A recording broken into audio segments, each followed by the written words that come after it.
What's up, guys? Hope you're all doing good. And today I'm going to be showing you how I am growing cucamelons here in San Antonio, Texas. So make sure to watch the whole video, and if you like gardening, videos, make sure to subscribe and stay tuned for the next one. So I am growing these beautiful cucamelons. They're also known as like the Mexican sour churkin.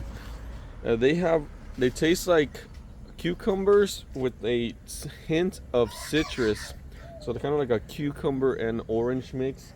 Now, how am I growing these? As you can see, they're still very young, and they're still in the they barely germinated maybe a couple days ago. And first thing you want to do is feed the soil. So when I planted these, I added these components to make sure that they had plenty of nutrients to grow. So what are these components?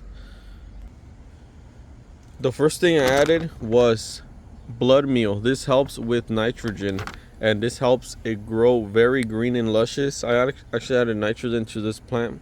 That's why it's growing really well. Next thing I added was bone meal. Bone meal helps once the flowers start to go and the fruit production. And blood and bone meal mimic like an animal passing away in the forest, and then the plant's absorbing it, right?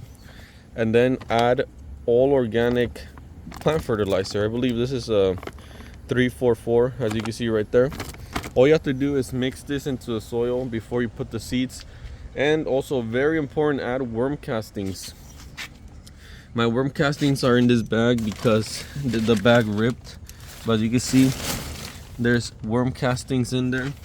Just if you don't have worm castings, it's very crucial you have worm castings in your garden, because they just brings everything together and makes plants grow really nice.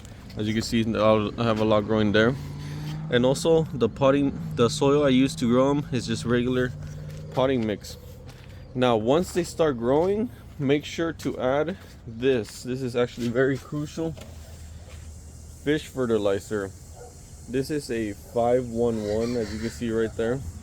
But add fish fertilizer once the leaves start growing.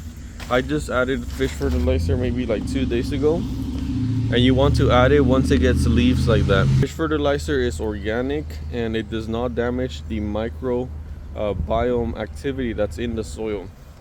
So that's how I'm getting these to grow. And of course, you're gonna need a trellis system, because these are vines. They're gonna start growing up, and you want something for them to climb on.